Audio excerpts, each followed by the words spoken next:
Oh, man. Okay. 3, 2, 1. Welcome, everybody, to the show. Welcome. We are so glad to have you. It's kind of crazy to be doing this. Finally, it's been a long time in the making. Long time coming. My name is Reiss Lindhardt.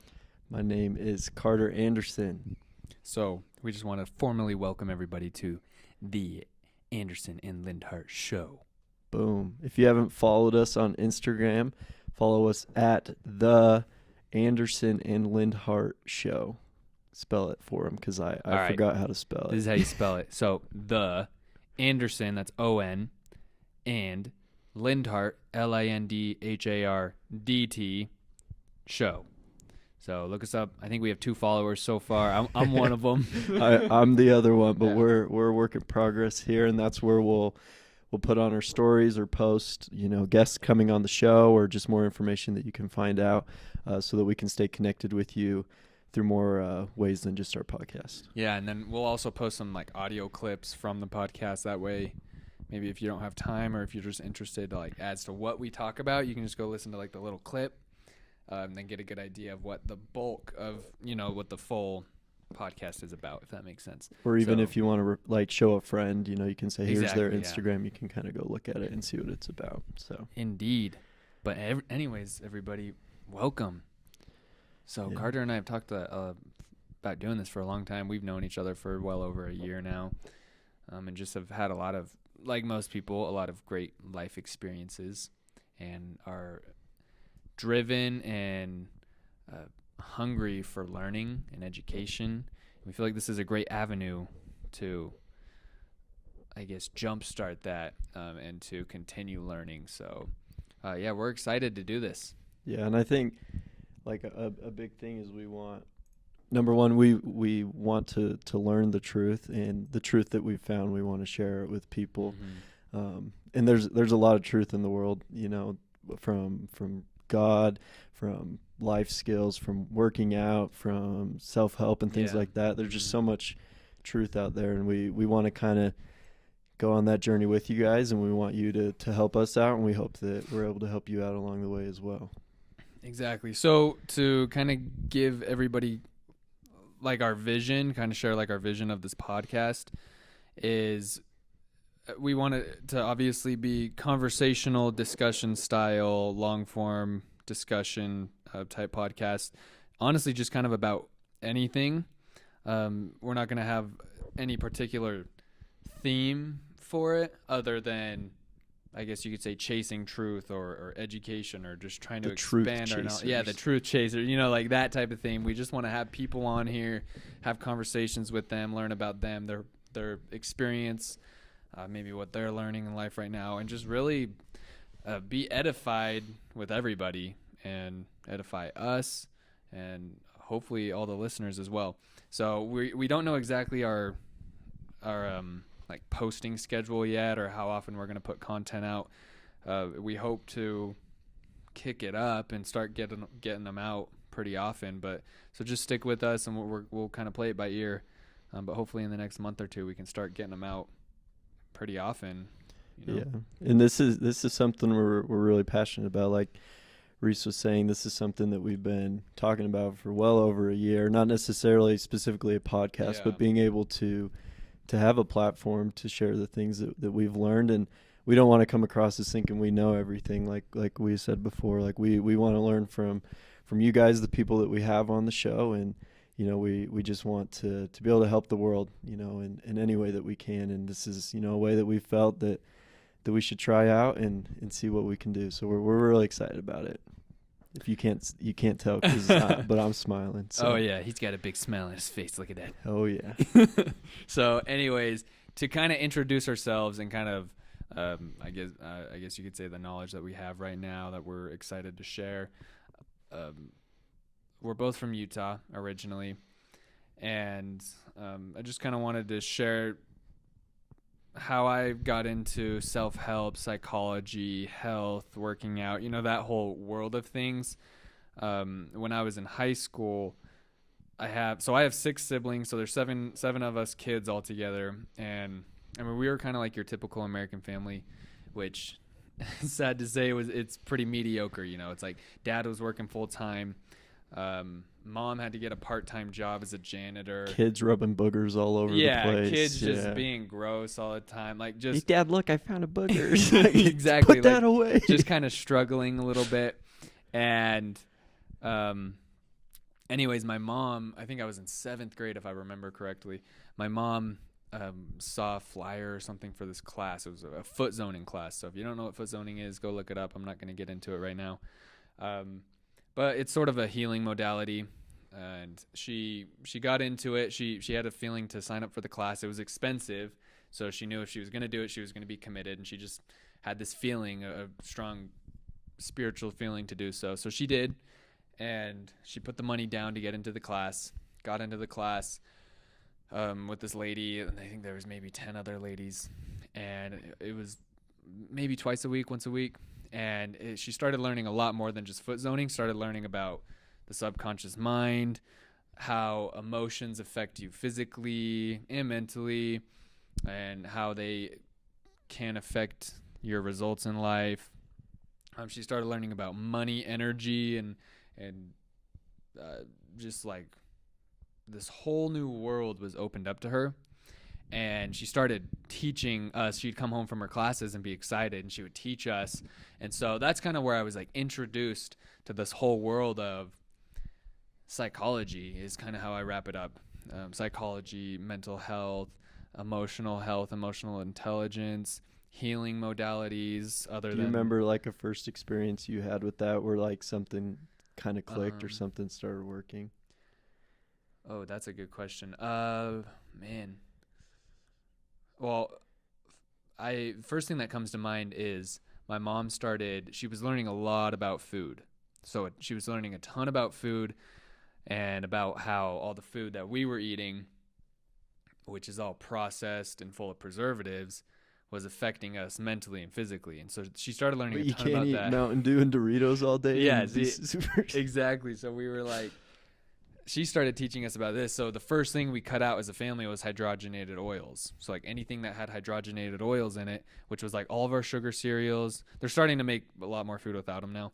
A lot of our foods had it. And so like Top Ramen, we loved Top Ramen. And she's like, yo, we're throwing all of our Top Ramen out. And I was like, no, like I love that. But we cut all of it out. And so we just started with that. And like I just remember that making an impact on me, like as a 7th grader. I was like, dang, like this must be pretty serious. This must mean something. Yeah, this must mean something if mom's like really getting rid of all of our favorite cereals. Like, because like you're saying, it's not like they're super rich at the time where you can just be throwing away food.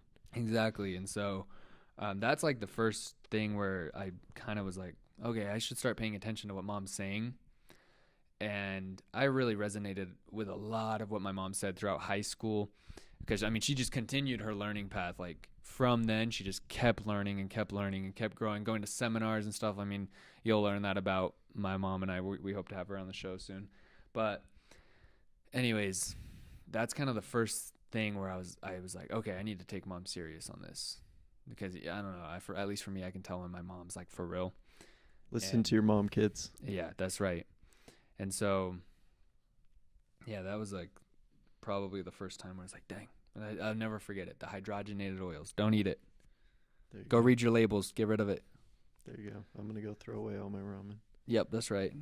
All you college students out there, throw it away. Yeah, you're not going to do better in school. No. Like, spend your money and you'll... Yeah, we won't get off on that right now, but we'll talk about that at some point. Yeah, about how rich we are. Yeah, we're drinking Red Bulls right now. Or we were. I finished mine already. So if we're talking a little fast, that's probably why, because we just drink a bunch of Red Bulls. Might have been because I'm on a lot of caffeine right now, but I don't know. Anyways, so that's kind of where the whole world of psychology, mental health, emotions, how to manage emotions, physical health, that's where it opened up to us. Long story short, my mom runs a little business that she started on her own. My dad is well off. My parents are debt-free. 100%. They have been for, I believe, over 5 years now, maybe well over 5 years. Anyways, the thing is my mom's learned how to live an abundant life now, but it's all started with this little foot zoning class. So that's where this whole world of psychology was opened up to me. When did it kind of get serious for you? Like, when did it, like, kind of, all right, this is... Yeah. So I'll make this somewhat quick. In high school, I, like, would dabble in it. So, like, there was some, for example, like, there was this one tool that my mom would do. Like, she learned at a seminar where if something, it fades. So fades, it's like a, what's an acronym? Is that where it's like a word in each letter? So fades. So if something fades you, which means like frustrates you, angers you, disappoints you, embarrasses you, or stresses you out. So it's fades. If you're feeling any of those emotions, you get a pad of paper out and you just write like everything you're feeling, and you just write. You don't think about what you're writing. You're just writing everything out. And if you're really nasty, you're like really angry and you're writing just horrible stuff, just keep writing. Just get it out. And right as you're done writing it, don't read it, because it's like you just got it out on paper. You don't want to just put it right back in. And then you tear it up and you throw it in the trash. Or my favorite thing was you burn it and you just watch it burn. And it just felt like you were releasing it, you know. Anyway, so I did that my junior year. And I almost kind of didn't want to admit that I liked it. Like, I liked the way it made me feel. So You're I like, kinda, no, I'm a like, dude. I'm not thinking about my feelings. Exactly. Like, I was trying to be that cool high schooler. I was like, I don't need to do that. But I did it. And anyways, long story short, I had a friend his parents were divorced, and he just didn't have a good living situation at home. And he was really stressed one day.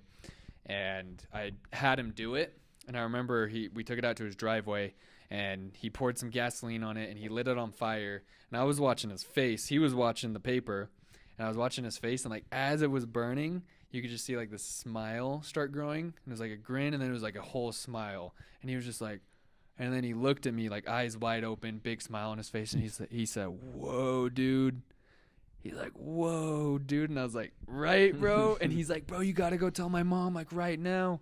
So I went in the house, and Jackson's like, "Yo, tell my mom, man." And I was like, I mean, I just had him write everything on paper and burn it. And she was like, "Oh, cool. That sounds weird." Anyways. She's like, "I don't want you hanging out with Reiss anymore." Yeah, she's like, "What the freak?" But other than that, like, those little experiences in high school, I kind of was resistant to how much I actually resonated with it, because I felt like I had to live in this persona I had created for myself, you know. But when I was serving a mission for the Church of Jesus Christ of Latter-day Saints, I was kind of struggling emotionally, mentally, spiritually early on in my mission. And Carter and I will get more into, like, what the mission entails for those of you who don't really know what it's like. But all you need to know right now is it's a service mission. You leave your home for 2 years. I was 18 when I left. You're not getting paid. Like I said, it's all service.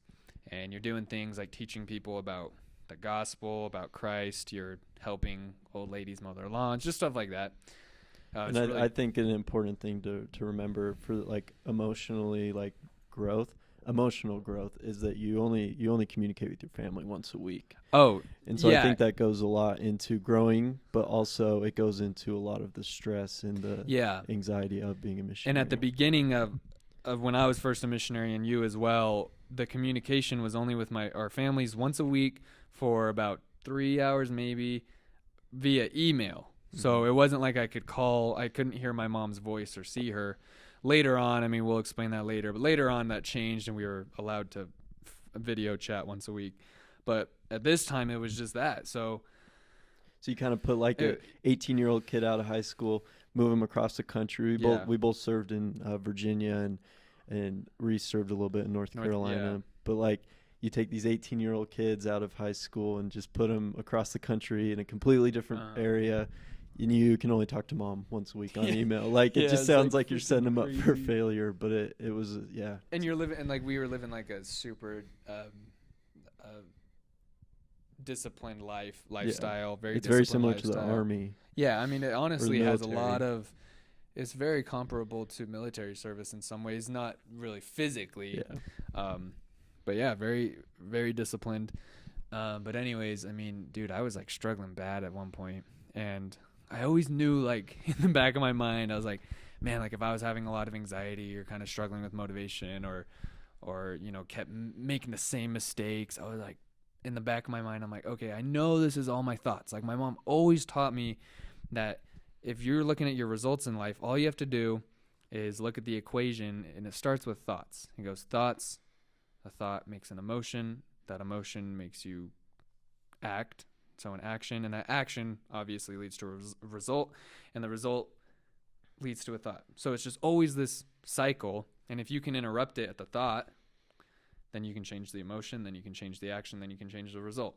So I just always knew in the back of my mind, it's like, oh, bro, I totally know it's in my thoughts, but I was just kind of being lazy because I knew it takes effort. It takes a lot of mental effort, mostly, to you can't just change coast. your thoughts. Yeah, you can't just, you really got to dig deep and change. Anyways, so I emailed my mom on our day off, and I said, hey, Mom, I know you have like this disc. She had these, it was almost like Kirk Duncan's his name. Look him up on Google. Kirk Duncan, his company's 3 Key Elements. That's the seminars she would go to. He's based out of Salt Lake City, Utah. Has a huge company now, Inc. 500 company. Anyways, he's like self-help mentor. He mentors huge people. But he had these discs, and it was kind of like his seminars in a way, but he would just record them almost like a podcast. So I had her send me one of the discs. It's called Building a Mind of Steel. And I had listened to it before just because my mom used to play it in the car and stuff. And so she sent it to me, and I listened to it, and I really took it serious this time. And long story short, like I kind of resisted it, but after about 6 months of the first time I listened to it, I dove all in. I was kind of like, okay, I'm done screwing up a bunch. I'm done being sad or anxious or mad at myself or feeling like I don't have control. And I just like dove in like completely.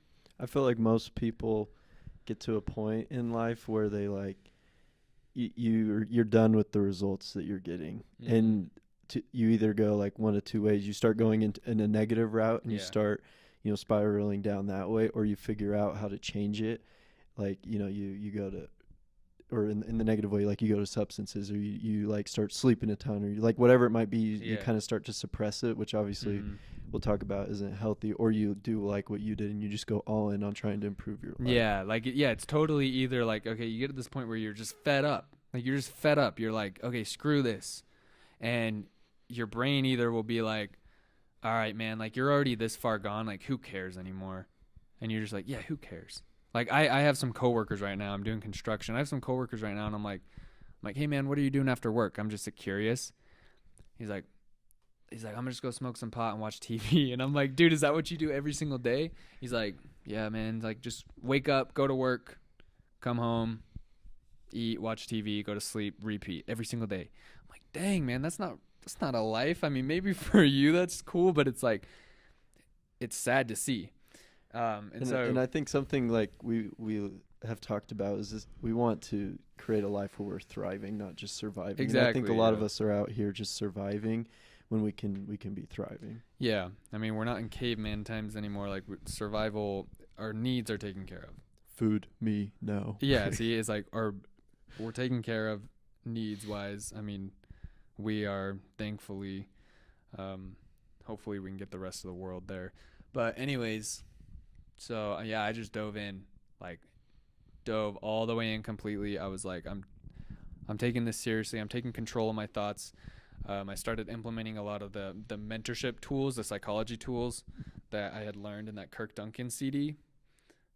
They were things like I bought a black journal and I wrote all the negative thoughts down that I heard. Like I'll get into these tools as you get to know me more. But yeah, I just started like diving in completely. I started working out every single morning, started waking up. The crazy thing is I hated mornings. Now I love mornings. I'm like totally a morning person.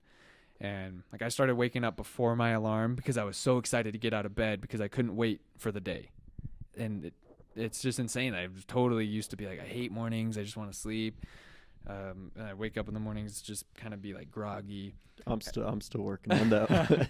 But see, then I was just like, we would wake up at 6:30. I started waking up at 6:25 or 6:20, and I would just like sit there antsy. I was like, man, I can't wait to get out of bed and go work out. And it's just crazy. It's like now I'm like an addict at working out. It's just like I love it so much. I love taking care of my body. I love taking my body to the next level, my mind to the next level. It's just like, what can I do next to take myself to the next level, you know? Yeah. So I like that. That's kind of like the rough overview of how I got into all this stuff and why I'm so passionate about it, you know?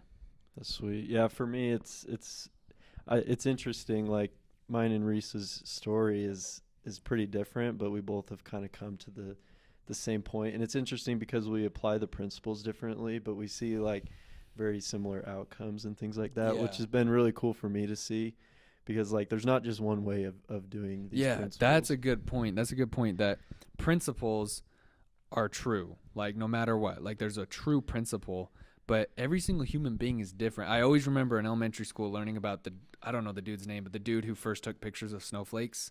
I'm not sure. And it was like second grade. It was Mr. Snowflake. It was Mr. Snowflake, and he took them on the microscopes, and I was like, holy freak. And our teacher had this book, and it had like hundreds of pictures of different snowflakes that he took. You're like, I'm that snowflake. I was like, oh my gosh. And she's like, no snowflake is alike. And I was like, wow. But I always remember that because it's obviously really, it's an easy comparison to think of, but it's like we're all different. Every human being is extremely complex in their emotions and their thoughts and their desires and their beliefs. And we're radically different. We have a lot of things that are a lot the same, but to your point, we all will apply things differently, perhaps. Yeah, because like I've never even like to this point, like I've only read, you know, like I just read my first business book like last week. Like I haven't been necessarily as applied into these teachings, but like for me, I found them, you know, through God and coming to him and kind of following his process, because like we talked about, like truth is truth. Like it doesn't matter where you find it, you know, like the principle of gratitude, you know, it doesn't matter if you're giving gratitude to God, to your mom, to your brother, sister, whatever it might be. If you show gratitude, you know, positive things will happen in your life. And so like for me, it was like, okay, I'm seeing this is something that God is kind of telling me to do. All right, I'm going to apply this. And it's cool because like then as you start to learn more about, like for me, that's kind of been my journey, is I kind of found a lot of these principles through reading the scriptures or applying a lot of these you know, the things that God teaches us to do. And then I met Reiss, and we'd be talking, and I'd be like, he would, you know, tell me about, you know, the effect of positive thinking. And I'm like, holy cow, like I just read that in the scriptures. And it's so cool that we both kind of, then we, you know, combine our knowledge, and then we're just like freaking mega mind or whatever. Yeah. But it's for me that's been kind of my story, is I came about it a different way, but I started to see these principles make an impact in my life, you know, turning me into a different person, but then like being able to like put a name to them now and being able to kind of see those improvements. And it's been really cool. Kind of take those abstract ideas that you knew were true, and you kind of, but you didn't and really I have applied, a good form but for I them. didn't necessarily know what to call them. Yeah, exactly. And you kind of in your mind created a form for them, like a concrete form that you could, I mean, what do you say? I don't know, just something that you could put a finger on it more, or something, you know. It's like when you like have a disease and you're able to put a name to it, it's very empowering. You're able to, okay, this is what I'm fighting. This is how I'm going to attack it, you know, or this is, now I know more detailed what actions I can take or steps I can take. Even though it doesn't change anything. Like the situation is still the same, but you're able to, okay, now I know that I have diabetes or whatever, and I'm able to, I know exactly what I need to do, and you can kind of fight it. And it's like, it's pretty cool. For sure. But yeah, I mean, on the podcast, we're going to talk a lot about, I mean, I guess you could lump. Sounds good.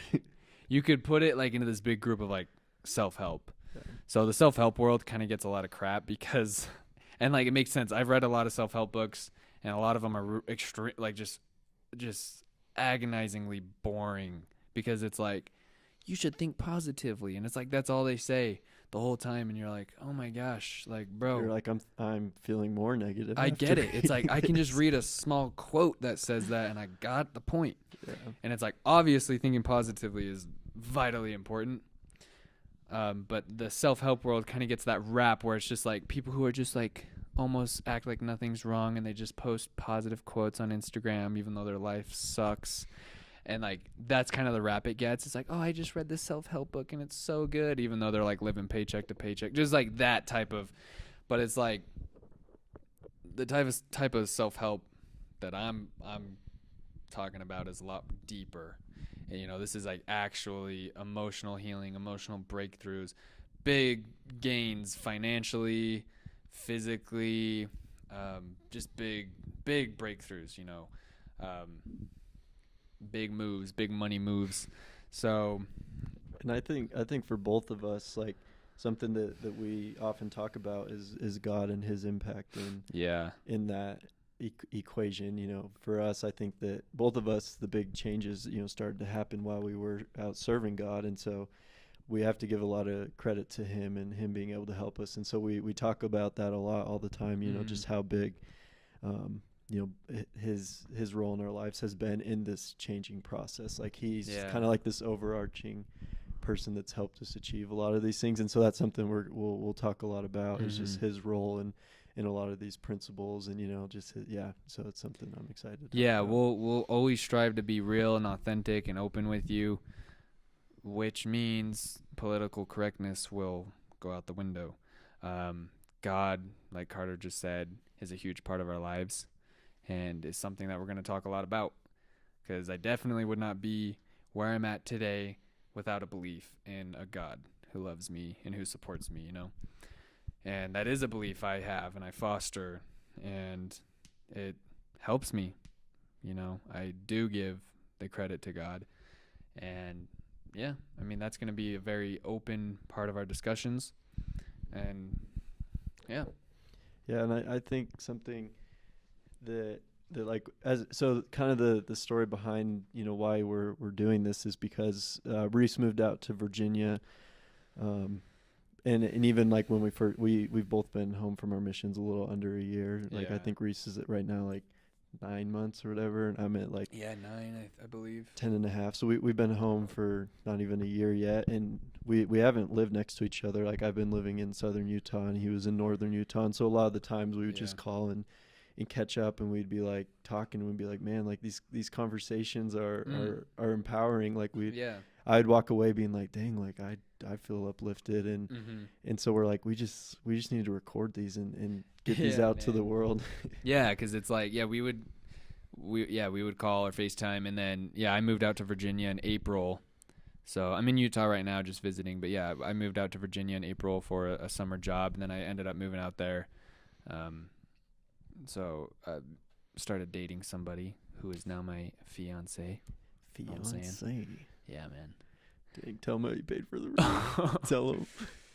I paid for the ring in cash. It's kind of an inside joke, but it's pretty cool. C-A-S-H. Yep. Young fellows out there, go make some big money so that when you go to get go get your girl her ring, you don't charge that bad boy. You just swipe your debit card. Oh yeah.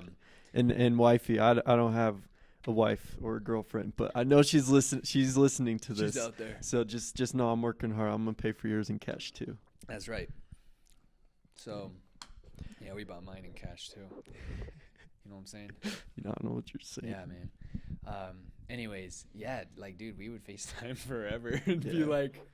I'd be like to Riley's my fiance. I'd be like, I'm like, hey, I'm gonna go FaceTime Carter just for a bit, like maybe an hour. It'd be like like the average time is like 2 hours. I feel like, so it'd be like 2 hours later. I'd be like, holy freak, we just talked about like so many profound things, and I feel so edified and educated, and my mind feels opened to new answers and possibilities and stuff like that, and just felt like inspired. It's like, bro, let's go get it. Like I just felt like, let's go get it, you know, like a motivational like speech. Eric Thomas. Yeah, exactly. It's like, dang, like I can do anything type of feeling. Yeah, and I think the cool part is like, I think a big, like, when we were on our missions and things like that, like we were our best selves. And so like for me and Reiss were able to, like, I didn't know Reiss in high school and he didn't know me in high school, and so it's like I just know Reiss from when he was at his very best, and so we kind of hold ourselves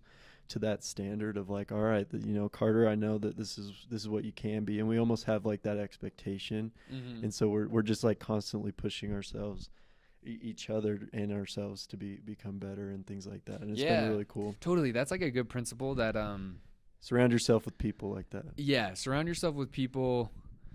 Oh, there's this NF line. A lot of people hate on NF because they're like, all of his songs sound the same, which is kind of true. But he has this line where he's like, surround yourself with people who challenge how you think, not people who nod their head and act like they agree. So you don't want somebody who so like validates you all the time. I mean, you do want validation. Your feelings do matter. But if you're always playing the victim and your friend's like, oh, yeah, your life sucks, I'm so sorry. It's like, that's so disempowering, Yeah. It's like, oh, man, I'm so sorry. Your life is so hard. It's like, all right, you're just taking all their power away. But if you say, man, that sucks, life's hard, what are you going to do about it? In a loving way, your best friend, you know how to go about it. But you want to empower them, You want to say, man, that really sucks. And yeah, I am sorry. Life is hard. It's kind of hard for everybody, though. So what are you going to do about it? How are you going to go? What's your strategy to adapt to this change? How are you going to overcome it? Empower them, Don't disempower them. And then one other thing I wanted to say that you mentioned. So I kind of have like these heroes. Like Superman. Yeah, dude. Pretty much. Like I have like these just people like celebrities or authors or people like that I read their books, I listen to their podcasts, I listen to their lectures, and they're like my heroes. Like Jordan Peterson. Go look him up. He's freaking awesome. Jordan Peterson, he's one of my heroes. Kirk Duncan's one of my heroes. Tony Robbins is one of my heroes. Tony Robbins, like, Awaken the Giant Within is one of the first like self-help books I read, and I read it in like a week, and it's over 500 pages. I just couldn't put it down. It was just like so amazing, all these tools he was teaching. And anyways, Tony Robbins says in one of his seminars, he's talking to some couple or something, and I don't remember it exactly, but he was talking to them about how like some self-help people are like, yeah, I just don't care what people think. Don't care what people think. And Tony Robbins is like, yo, that's bullcrap. Like, you do care what certain people think about you. Obviously. I mean, I care about what Riley thinks about me. Yeah. Or like, I care what my mom thinks. Like, yeah, you should care. There's a fine line with everything. There's always a fine line. Like we always say, there's a fine line. There's a balance. Like obviously there is. Like you don't want to care so much about what people think about you that you live in their model for you, or you live out their plans for you. Like if your parents have your whole life planned out and you care so much about what they think about you that you just live that plan even though you hate it, that's obviously too far. Right. But I mean, caring about what my fiance thinks about me or about what my mom thinks about me has kept me from doing a lot of stupid things, Yeah. And so like, yeah, you and I, we look at that, almost that standard that we had set for us. And it's like, I am not willing to go below that anymore. Yeah. And I might dip down sometimes, but it's like, I am always going to strive. It's kind of like, this is the new normal. Yeah, you kind of hear the people say like once you make, so like Riley just got a job. She's making $12.50 an hour, and so her dad was like, okay, now you can never get a job that pays you under $12.50. Like that's your baseline now. It's like you always, no matter what job you get next, it always needs to be $12.50 or more. So it's kind of like that. It's like the bar's been raised a little bit, or even like it. Maybe not even exactly pay, but it has to be like a more meaningful job. Like, cause like internships and things like that aren't always paid, but if it's more valuable. Yeah. More value. Yeah. So exactly. And so it's kind of like that. And you may dip down. I mean, we're imperfect. Yeah. You may have heard of the 80-20 rule where it's like, you're 80% good, 20% bad. Well, I think that rule is complete BS. I think it's more like 50-50. So we are 50% good, 50% bad. It's like we're human. We can't say we're 80-20. We strive for 100%. Yeah, we strive. We will always strive for 100%. We always strive for excellence, for greatness. But we're going to be pretty stupid sometimes, a lot of times. We're going to make mistakes and we're going to stumble. But it's like that's the joy of life. That's the fun. It's like a ride, It's like an adventure. And so 50-50, I always remind myself of that. When I make a stupid mistake, I'm like, it's all good. Oops, 50-50. And I think like a cool part about this is like when we often have these conversations, you know, it's about very important things and things that like, you know, our conversations range from, you know, social issues to political issues to spiritual issues to, you know, like personal issues. And that's, you know, it's like he was saying before, it's very wide ranging, but it's all meaningful things. And it's things that we want you as listeners, you as viewers to be able to feel uplifted after, you know. And it's something like we want you to know that we're not necessarily doing this for us. Like this isn't something like, I mean, this is sweet and this is super fun. Yeah. But we really are fun. doing this to I help. like talking in this microphone. Yeah, it feels cool. We'll have to post a picture sometime of our the ghetto first setup. studio. Yeah. But this is, you know, ultimately for you guys and wanting to help the one and things like that. Yeah. I mean, it's kind of that principle of like that like cheesy cliche, like, man, if I could just help one person. Yeah. You know, it's like, honestly, I mean, that's cool. It's like you help that one person, they help another person. That one person helps too. That, you know, it's a spiral, it's a web. I think right now, right now with the state of the world, specifically the United States, there's a lot of kids out there who are trying to fix the world, right? And they're trying to fix the country and the government, and they're looking at it from fix the world, the outside in, but they're neglecting themselves first. They're neglecting their families or their close friends. I understand some people's families are pretty screwy, and you know their family is like their friends, but they're neglecting that inner circle, and then they're neglecting their community. And then they're neglecting, you know, their state or their county, their state.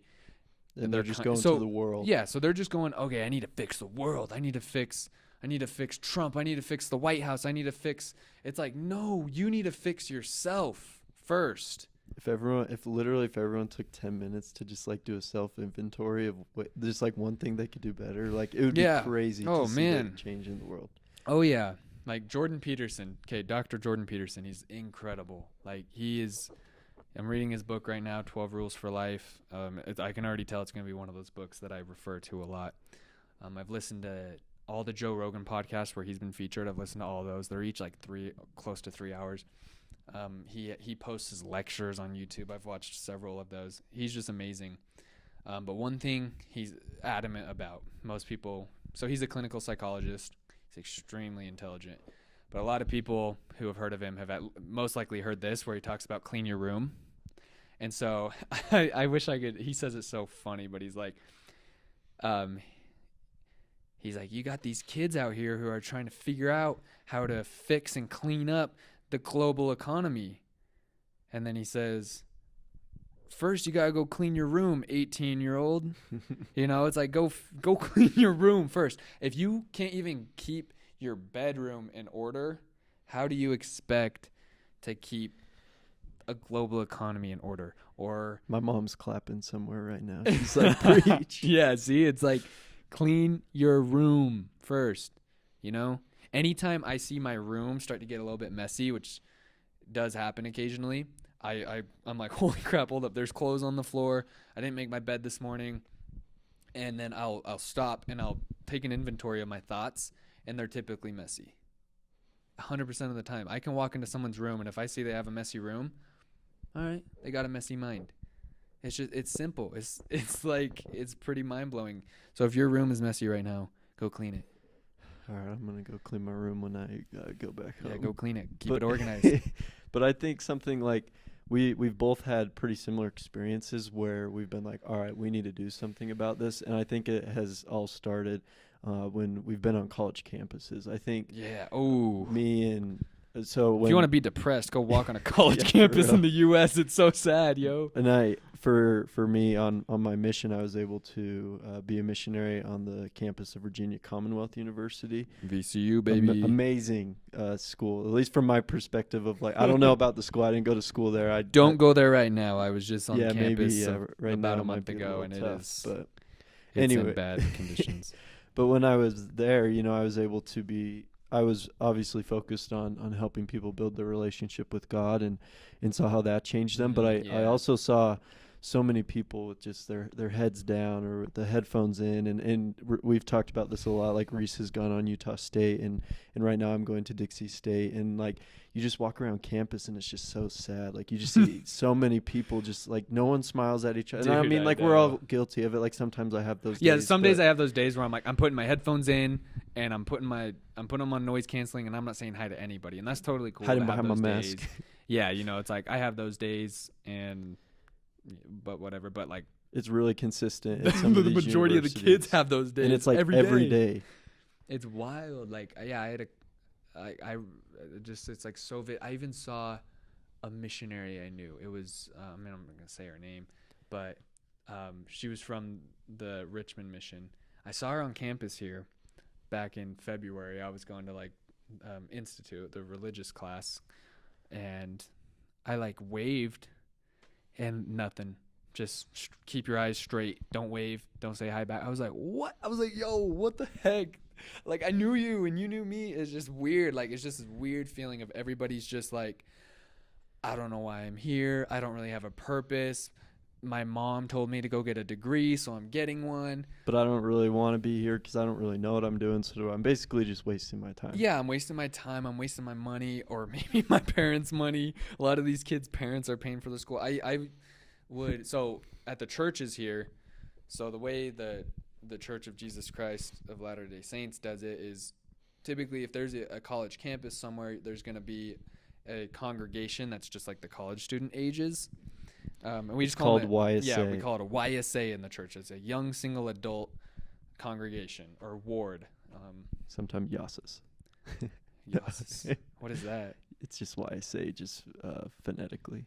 YASA. Oh, yeah, YASA. The YASA.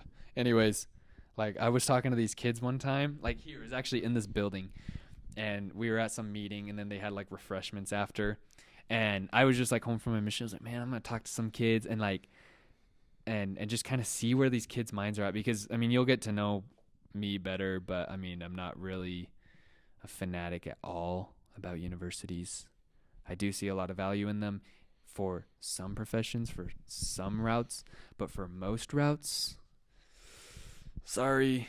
I think a lot of you are wasting your time. I'm gonna be real. Anyway, so I asked these kids, I say, hey, what's up, guys? Like, what are y'all's names? They're like, yeah, whatever. My name's whatever, Jacob. My name's Jeff. I'm like, cool. What's like, up, Jeff? I'm like, y'all going to USU? They're like, yeah. I'm like, cool. What's your major? And like, this kid said, God, it was something so weird. He said, environmental engineering, if I believe. Watch that be like, he's going to be like a millionaire. Yeah, he's like, going to freaking rub this in my face. Bagging on his degree. He's going to be like, screw that kid on that podcast. But I remember I asked him, I was like, dude, that sounds cool. Like, I was like, engineering is cool. I like the mountains. That's cool. I was like, cool. Like, I said, what can you do with that degree? And he said, I have no idea. And I was like, okay. In my mind, I was like, cool. So why are you doing it? Why are you going to school for this many years, paying this much money if you have zero clue? And I'm totally not saying it's a waste of time, because I actually have a very strong spiritual belief that everything is happening the way it's supposed to, and that there's always going to be value pulled out of something, and money comes back, so it's not like it's totally a waste of money. And I'm sure he's met cool people, and he's definitely learned stuff. So don't get me wrong. I don't think universities should be abolished or gone. Like, there's a lot of value in them. I'm just saying, for me personally, I'm not attending one right now, and I don't have any plans to. But if you want to go to one, I think that's great, and I'll support you. But it was just interesting to like talk to these kids, and they're just like, I have no idea. I was like, man, dude, that's kind of scary. Like, you don't even know. I was like, where's your direction? It's hard to move forward in life without an aim. Yeah. You need an aim in life, even if it's something that's. And for a lot of kids, they just go to school because big. It's an aim. It's somewhere they can go. Yeah. They don't necessarily want to go there. They don't necessarily need to be there, but they're like, all right, well, this is what I'll do for now, which isn't bad because it is a direction. It's like, at least they're moving forward in a direction, which is a lot better than a lot of kids our age, a lot of people in general. And I think a big reason, like, and obviously, like, we'll dive into the universities and things like that at and some about how they're point. taking your money for the first 2 years by taking those stupid classes that you took for 4 years in high school. Oh man, yeah, I'm feeling that right now. But Go USU football though. Yeah, that's I the love whole reason sports. people. That's why people go to college. You go to sports games. But like we look at the lives that me and Reiss are living, and not that we're like doing anything crazy, but I would say we're pretty happy people. We have Totally. not saying that we have hard things going on, like 100%. all the time, but we're able to have a positive outlook. And I just look at not being prideful or things like that, but I'm like, I have a pretty good life, and I want to be able to help people get to that same point. Yeah. And I think when we're on college campuses, when we're interacting with people our age, I don't see many people doing that. I don't see many people smiling. There's not a lot of meaning in their eyes. Yeah, and it's just, and to me, it's like, all right, well, I want to do something. Like, these are my people, like, yeah, that I want to help. Like, I love these people. I go on those college campuses, and I just feel like this, like you said, not this pride of like, your guys' lives suck. You're like, I am so much better. Yeah, exactly. And I don't want to sound that way by saying like, I don't want to attend a college, but I feel this compassion and this love where I'm like, man, my life is awesome, and it's all because I changed my thoughts. That's it. All I did was change my thoughts. And you guys could change your thoughts, and your life could be just as awesome. And I really would love that for you, And it's just, it's so evident, like on college campuses, just because, that's a good place to go, and because there's a bunch of these kids, and you're just like, wow. Which is just a manifestation of the world, because they leave and go into their communities or whatever. Yeah, exactly. And so it's like, but for us, that's a very concentrated place where we can go and see it. And it's our age group, so, and man, it's just sad. You just see these kids, and so I love reading. Right now, like, I like reading fiction and nonfiction. But right now I'm reading The 4-Hour Work Week. I've known about anyone who like knows a little bit about self-help books, like, has probably heard about this book. And like, I've heard about it for years. I just never read it. And right now, with the job I have, I commute with my coworker, and he drives the truck. And so I just like sit there, and like typically I'll like listen to a podcast or journal on my phone, or I was getting a little handsy with the social media, and I was like, man, I don't want to be on social media this much. I'm wasting some time. Like, here I have this 45 to an hour and a half drive every day. I could be reading, So I was like, all right, I'm going to get a new book. One that, because I have a bunch of books on my phone, but some of them aren't exciting. So I got this book, and man, it's like amazing so far. But I was reading it yesterday on the airplane, and he started talking about how like a lot of people are like in self-help books and stuff in that world, they're always like, the aim is happiness. Like, you want to be happy, And he's like, well, what is happiness? Like, let's define happiness first. Because he's like, you can go get drunk one night and be happy. It's like, yeah, true. It's like, you can go cheat on someone and be happy in the moment. It's like, whoa, okay, so happiness has a dark side to it. He's like, the happiness I'm describing is excitement. So passion and excitement. So it's like, these kids aren't waking up with excitement for life. And granted, obviously some of them are, but a lot of them are waking up like, oh, I got to go to class today. I got to go do this. I got to do like, you just look at social media. That's the vibe, like all the memes, all the TikToks, whatever. It's all like negative, like, class stinks. And like, I'm not saying you have to make everything super excited, but it's just kind of like, that's almost the vision that I believe the adversary is like placed upon our generation. Like, we've talked about this before. Like, the world's view on our generation is just like, you guys are stupid. You need to do like this, shut us down. And a lot of kids, because that's empowering us. Yeah, because that's what they've told us, is kind of what a lot of us have shaped it into. Yeah. And so I think for me and Reiss, we've realized that's not what we want to be. We want to break the mold. We want it to be different. And we want to empower other people to do that. And I think that a lot of it comes from when you stop thinking about yourself, and you start trying to help. You start trying to help other people, and you start trying to think of outside of yourself. Like, I remember, like you were saying, like, I played high school basketball all growing up, won a state championship my junior year. I thought there was never going to be a feeling better than that. And I was like, that was awesome and things like that. But I remember, like, the first experience I had on my mission where I actually cared about someone else more than myself was like the best feeling in the world. Like, you couldn't even I could win 20 state championships, win a Super Bowl, whatever. Yeah. It wouldn't even compare to those moments where you're able to feel outside of yourself, and then Yeah. you find meaning in your life because you know you can replicate that. Yeah, totally, man. It's like meaning. So Jordan Peterson, man, I like will talk a lot about the principles I've learned from him. He's like truly amazing, an amazing teacher. We'll get him on one day. Yeah. Oh, heck yeah. I would Attract love it. that. Yeah, gonna attract that into our lives. Law of attraction will be a subject that we speak a lot about, highly about. But yeah, he talks about how if you want more meaning in life, you take on more responsibility. So more responsibility, more meaning. More responsibility, more meaning. And I think about that on my life. It's like, man, in high school, I didn't have a lot of responsibility. I just woke up, I went to school, skipped a lot of classes. I personally just kind of coasted through high school. Yeah. Barely graduated. You're like, C+, that's good, man. Dude, My I was like, name D starts mi- with the C, I so was like, that's dang, cool. D-, bro, that's a pass. I'll take it, like, for real. My mom made me go to summer school, and I got a D+ one time. But I was the smartest kid in summer school, man. Yeah, I was like, dang, I should go to summer school every year. Yeah. I feel like a baller. Dude, I was kind of prideful. I was prideful totally in high school. I was like, man, I'm smarter. Like in English is like reading comprehension and stuff has always been easy for me. Like writing and spelling and grammar and punctuation. It's just always kind of come easy for me. So like, man, English sucks. It's so lame. So like in my freshman year, I got A's and B's. My sophomore year, I was like, man, I'm smarter than all these kids. And I failed English my sophomore year because I didn't go because I was like, screw that class. I'm too smart for that. So I got an F. Put gum wrappers in the socket. Yeah, dude. My junior year, we would stick gum wrappers in the sockets. We made the power go out in a whole wing of the school. And the vice principal wasn't even like mad. He was just like, he called us to the office.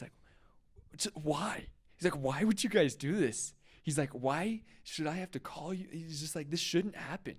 It was Like, it that's made a funny story. sounds. It's like, dude, it popped. It was freaking funny, and the teacher didn't know. Anyways, that was a funny. So, anyways, high school. Carter and I were talking earlier today. It's like junior year. That was when I was at like my dumbest. Like senior year, I kind of had some sense. I would punch myself if I could go back Yeah, and I would talk be to my like, junior self. dude, I'd you're be s- like, really, dude? I'd be like, bro, you're not cool. What are you dude, First doing? off, because it's true. It's like you're just kind of You're in your own self-absorbed. world. You're selfish. You're in your own world. Like everything. It's just. I feel like it's that's selfish. the epitome of when you're the center of the universe is like that time. Yeah, and it's like that. I was gonna pull up this. Everyone knows this. Hopefully, people have at least heard this New Testament scripture. Matthew 10:39. He that findeth his life shall lose it, and he that loseth his life for my sake shall find it. It's a pretty poetic writing. It's Jesus talking, but yeah, when you and I gotta watch how I say this because we're gonna talk a lot about self-care and working on yourself and things like that. There's a balance to this. That's something important. Life is just full of balance, but it's like, yeah, when you can start getting outside of yourself and taking on responsibility for others, your meaning and the meaning you have in life, like nihilism goes down because that's where people go. So like earlier we were talking about how people get fed up with life and then they go down two different paths. And you can either go down like a nihilistic lifestyle, which just means what's the meaning? Life has no meaning. Like that's nihilism. And there's a lot of people like that nowadays. They're just like, go to work, make money, pay my bills, watch Netflix, like just chill. Life doesn't really have any meaning. Like there's no such thing as sin, evil, whatever. Or you can take the path of meaning, and that's kind of the two separate paths. And it's like more responsibility for others and yourself, your meaning will go up. Watch, Yeah, and I don't know. I love when we're able to like have experiences of when that happens because it's it's easy to sit up here and be like, try these principles and it will work and things like that. But when you apply it and you start to see your life change, you start to see positive outcomes. You start to see, just things start to happen. It's exciting, and it brings a meaning to your life. And I'm trying to rack my brain right now, but I can't think of any. But has there been like a recent experience for you where you've been like, all right, I tried this out, this worked, and it brought meaning? Just with like what we've been talking about. Yeah. Well, the first thing that comes to mind right now is looking after others. So talking about how like getting outside of yourself, looking after others, just having a fiance now. We strive with all of our might to build our relationship on spiritual ground, or rock, you could say, and not sand, as the scriptural story goes, and we strive to communicate obsessively always with each other, to always be open with each other, and to always care for each other. Put each other first, Yeah. Caring about someone else more than yourself. Yeah, exactly. Put each other first, and it has brought so much meaning into my life, to be her number one supporter. And I mean, this is just all unfolded in the past 6 months. And people probably think I'm crazy. It's like I started dating this girl in May, and I'm getting married to her in 5.5 months now, 6 months. And honestly, I would get married to her tomorrow, dude, like straight up. But that's just the plans we have set right now. But looking after other people, like today, this is it. Okay, so today, Riley's grandma, her grandpa who lives here has Alzheimer's, and so her grandma goes all the way to Brigham City. It's like a 40-minute drive from here every day to visit him, and she gets 30 minutes with him. That's it. And she comes back, and she does it every single day. And she's really lonely, and he's really lonely, and he wants to come home, but he can't. And she tries to explain it to him, and he doesn't understand it, and it's really sad. And so Riley and I went and visited her today, just for, I think it was like 20 minutes, 25 minutes.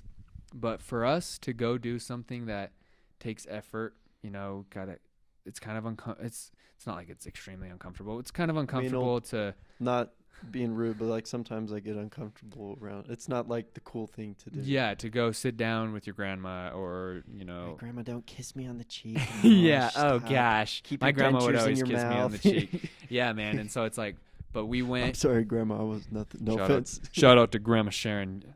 She better listen to this. Anyways, my grandma's like, how do I turn this podcast on? She's like, this freaking sucks. But yeah, like we went over there. We drove over there. We visited with her for 25 minutes, and she was extremely grateful. It was so sweet to see her. She just said, please come back. Like, I hope to see y'all soon. Like, we're gonna visit her a few other times while we're out here. We're gonna have dinner with her. But anyways, it was just like things like that. Take care of yourself and your family first, and watch what happens. Get off your freaking phone and stop tweeting about how to fix the economy, or how to fix the government, or how to fix the societal problems, and go work on yourself and go work on your family and watch what happens. So that brought a lot of meaning. That's just today. It was easy. We drove 10 minutes up the road, talked with her for 25 minutes, drove home, and it meant the world to her. Yeah, I remember on my mission, a big part of what we do is our ecclesiastical leader. He's called our bishop. Oftentimes we'll call Ecclesiastical. Yeah, it's the biggest word I know. But Ecclesiastical. He'll ask us to go visit people in our congregation, and a lot of the times it's older people who don't necessarily have a lot of people to visit them, and you're like, I don't want to do this. But I've never regretted doing it. Yeah, and it's always like you know that it's funny in your mind. You're like, I don't want to go, but I know that when I'm driving home from it, I'm gonna feel better. I'm gonna feel good about it. And it's always kind of like, okay, like I'll go do it, and then you go do it, and you're like, I'm so glad I did that. Yeah, and like God will bless you. Like I remember one time, me and one of my companions, we were biking to this old person home, and we called her Mama Mary. We were gonna go visit her, and I don't know how long she'd been in this old folks home, and it was so cool. Like God just placed us at the perfectly right time, and we were able to meet this lady, and her mom was in the home, and she was about to pass away. And she was like, I need you. She, at the time, I think she thought we were like pastors or something that. But she had us come in and like say a prayer with her. And at one point, like, and it was one of the most spiritual experiences of my life, but we were able to like just talk with them about how we know that we'll be able to see our families again and things like that. And it was just like, for me, like we were going to visit someone, but God would bless me with one of the most spiritual experiences in my life. And I mean, I couldn't have planned that, and it was just like so cool to see. And he blessed them too. Like they had no idea. And so like us being willing to go out and serve and look outside ourselves not only blesses us and the people that we do that for, but people that we don't even see. Service, man. Like it's so huge. Service, it's like really serve. If you're looking for places to serve, start with your family. Like just start with your family. It's so easy.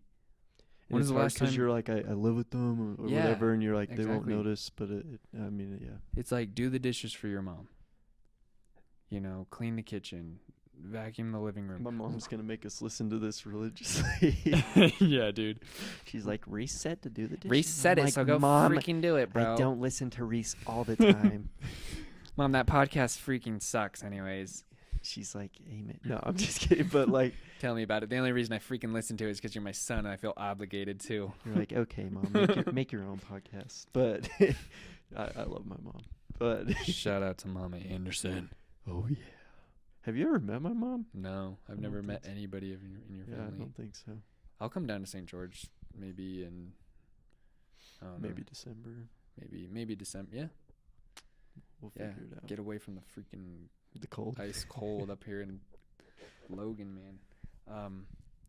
But like with what, going back to kind of what we were talking about, it's cool because like we were able to just share a few experiences and stories, and we go back to the principles of service and turning outside yourself and things like that. And so like it's cool because we'll talk about these things and then we'll be able to have experiences. And so that's like kind of what we hope that you as an audience are able to do, is you kind of hear a principle, and we'll, whether it's, through a story or, just an example or something like that, you hear that and you're like, okay, I'm going to try that. And then you're able to have those experiences on your own. Because honestly, like if you're not having experiences and you're not seeing a change, like why would you keep doing something? And so we hope that like you take that and you're like, all right, I'm going to try and serve once a day. Like I think we didn't do super good at it for a while, but we were like, all right, we're going to look for opportunities every day to serve, and we texted each other what it was, and for me that was a big game changer because I was looking for ways to serve, and you start seeing them, and it's little things like writing a note on your sister's board, or picking up a piece of trash that your brother left on the couch, but you're gonna help him out, or whatever it might be. And instead of saying like, hey bro, go pick up your trash, you just pick it up for him, and then like just serve and stop being entitled or that's not my job type of thing. And there are personal boundaries, but like just serve. It doesn't need to be something big. Write your grandma a letter. I need to write my grandma a letter. I put a reminder on my phone to do that like a month ago and I still haven't, so I'm committing to do that in front of everybody right now. Boom. I'm gonna write a letter to my grandma. Boom. She writes me a letter like almost every month. She's so dedicated, and I haven't written her a letter in like, you're like, Grandma started sending me birthday checks once a month. Dang. Anyways, yeah. But I think like kind of going like something that we talk often about is business and things like that. And it was cool. Reiss was able to go out and do summer sales this past summer. Sold pest control. You need pest control, hit me up. Oh yeah. If you live in Virginia. But like it was cool. Like as I was working for a summer sales company as well as a graphic designer and on their marketing department. Knocking door sucks. By the way, if anyone's thinking about doing it, unless you're a missionary. Money's great. Yeah, unless you're a missionary. If you're selling something, money's great. Selling's fun. Knocking doors sucks.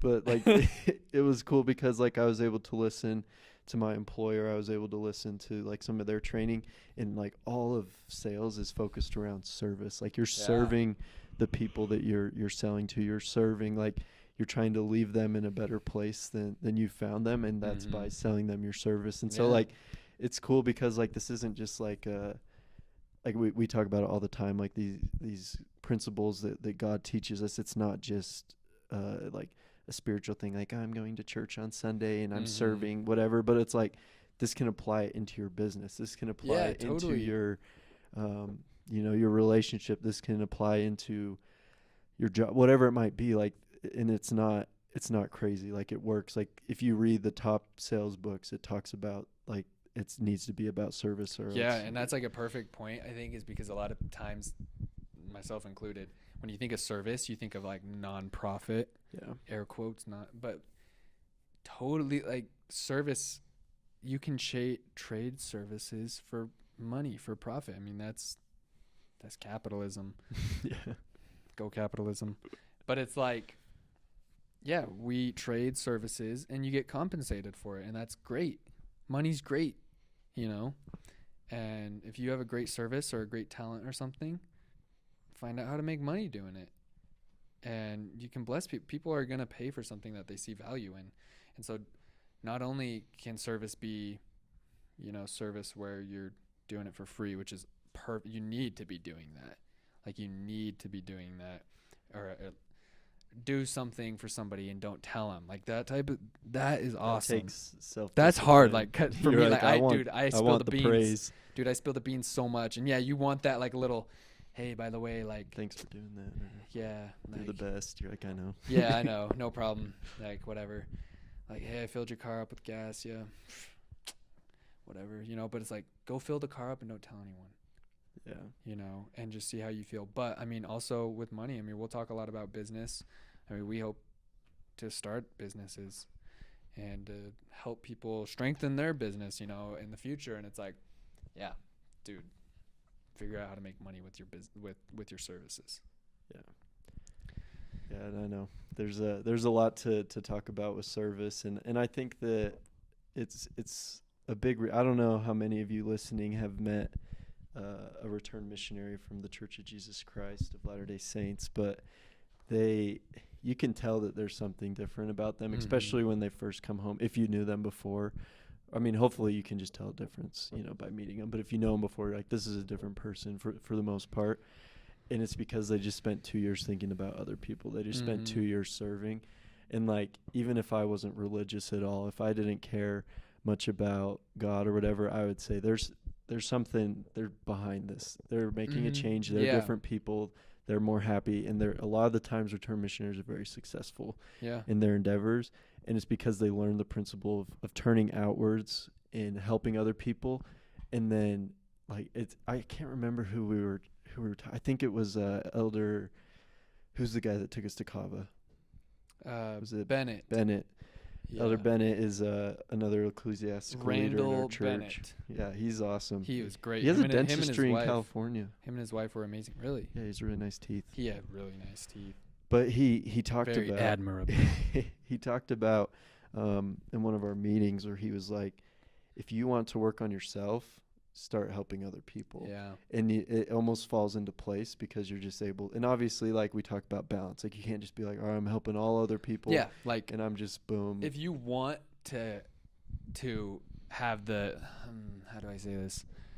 The greatest impact, is that the right word? Like, if you want to be able to help a ton of people, you need to work on yourself hard, You can't because you need save to be someone that's drowning if you're drowning. Exactly. Like, you need to be strengthening yourself. It's like the airport or the airplane example. You know, they're going through the safety stuff and they say when the masks come down, don't help people until you got yours on.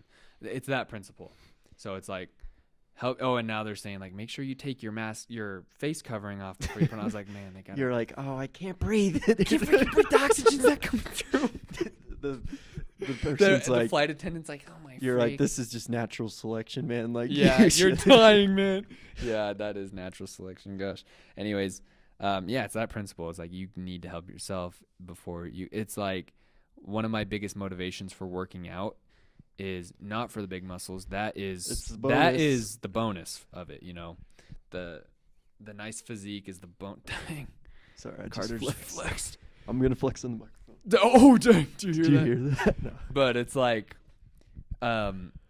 you need to have, like, the reason I work out personally is because muscle holds more energy, and I want to have more energy in order to help more people. And it's like, that is a lot more of, that drives me more to get in the gym and eat healthy versus I just want to look good.